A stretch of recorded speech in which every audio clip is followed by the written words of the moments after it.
So things got a little fiery yesterday during Michael Cohen's testimony on Capitol Hill. The president's summit with North Korean leader Kim Jong-un comes to a close, no deal, and Beto O'Rourke is weighing his options.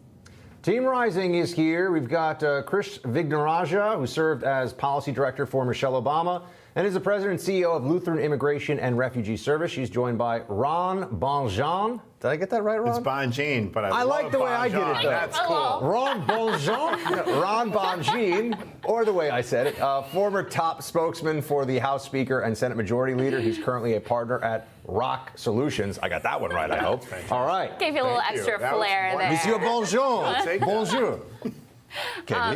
Did you watch the hearings yesterday? Yes, I watched the hearings. What were your sort of top takeaways? My top takeaway was that, Michael Cohen has no credibility, right? I think we kind of already knew that, though, both right? sides know it. Yeah, you have this, basically this really damaged witness coming in, and we all knew this was going to be political theater, but I didn't realize how bad political theater this was actually going to be. But, isn't it a problem when everybody that the president surrounds himself with is liars? So don't you kind of have to at least take the ones who admitted to lying as your best possible chance to get an insight Well, clearly here? I'm not going to directly respond to that question. I'm going to talk about Cohen himself, and I would say, he's going to prison. I mean, and you're bringing this guy up, and you just don't know what's coming out of his mouth is real or what isn't real. But what Democrats did do is, I don't think they really got any direct hits. I don't think there was any real huge body blows. How do you think Republicans did?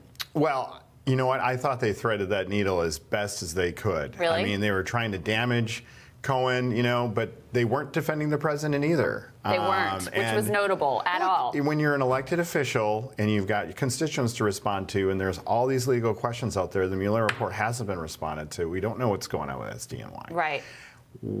You're put in this position of how do you handle it, and I thought they handled it the best way they could. If I was still in leadership, that's the way I would advise them on how to approach it. What about you, Krish? So I think for me, the theatrics and trying to figure out if it was more like The Sopranos or House of Cards was probably the biggest challenge. I didn't feel like there was a whole lot of new facts or new content, except I guess we now know that members of Congress remember rhymes, like liar, liar, pants on fire. Look, I hope we will return to a day where serious allegations of electoral interference, campaign finance violations can be considered by a congressional committee in a bipartisan fashion.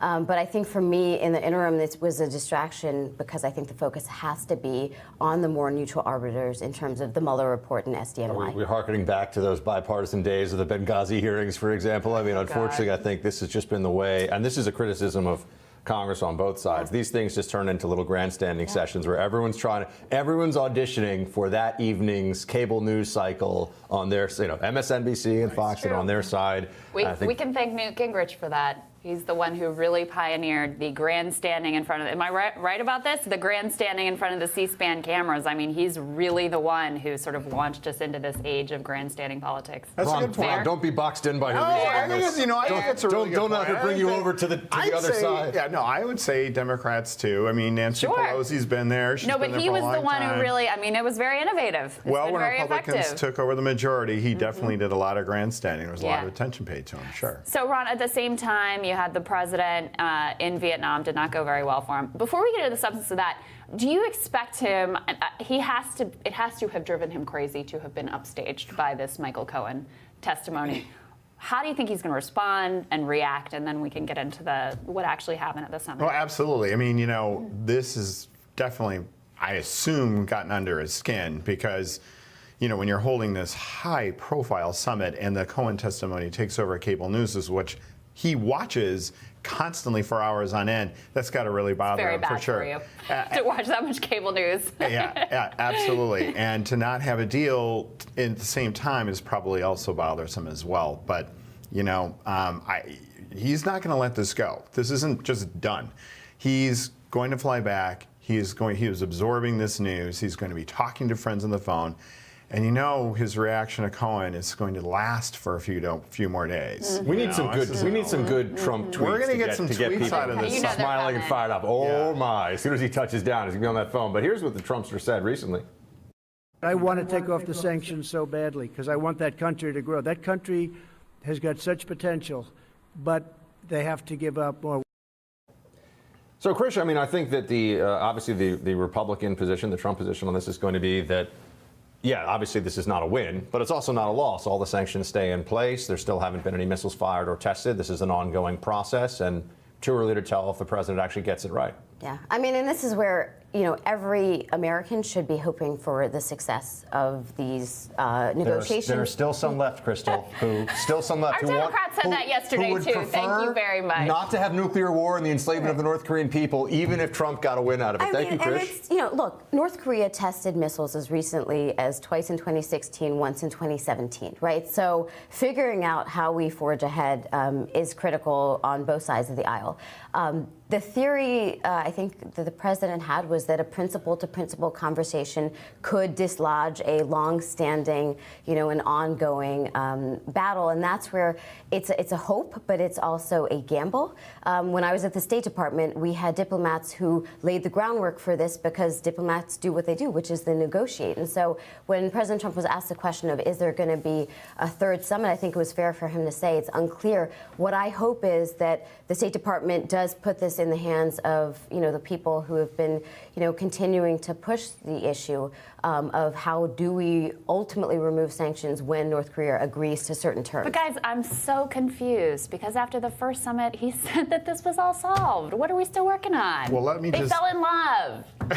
Well, it looked like, at least they're in a room. And at the same time, I'm push you on that though, because don't we give up something? I mean, do you buy into the idea that we give up something just by dignifying on the world stage? And come on, I want to have nuclear peace as much as anyone, but this is a freaking fantasy. Yeah, it is a fantasy. Well, it's the fantasy, or it's a very, very bleak future where the chance of a U.S. military strike on North Korean facilities at some point grows with each passing year. So I would say the fact that he hasn't launched missiles is actually a really big deal. And what I liked about the fact that Trump walked away is that he didn't try to desperately struggle for some type of deal. I appreciate that he walked away, I will say that. He listened to his foreign policy advisors. Imagine just the knee-jerk wheeling dealing that he could have done, and he said, nope, we're not doing this. That was the fear, was that he was just going to give away the store. I was going to say, Ron, I've been supportive of the president in trying to do this because I think also if you look at the history of North Korean nuclear negotiations, it has been bipartisan failure. I mean, to your point about the experts that have been working on this, it's obviously an intractable problem for a whole bunch of reasons,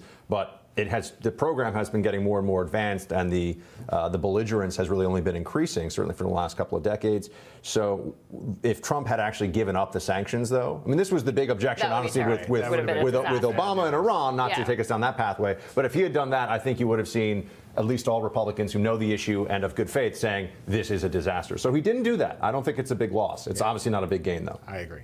Beto O'Rourke. Oh, Beto. We got on him. Can't forget our friend Beto down in Texas. Yeah. So we learned that he is not going to run against Senator John Cornyn, which is probably smart because if you can't beat Ted Cruz, you ain't beating John Cornyn. That's not going to happen.